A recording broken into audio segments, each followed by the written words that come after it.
my President POUL KAGAME in China is our choice.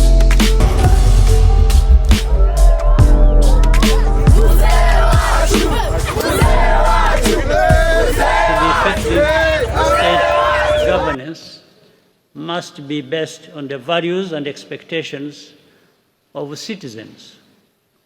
It cannot be imposed from outside.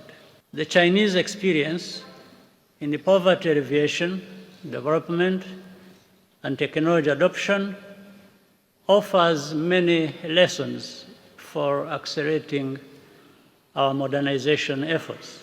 There is no one-size-fits-all approach to governance.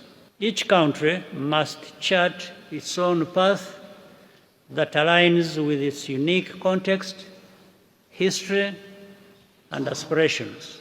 In the aftermath of the 1994 tragic history in our country, Rwandans had to rethink and reconstruct our country's economic, social, and political foundations, relying on homegrown solutions to address our challenges.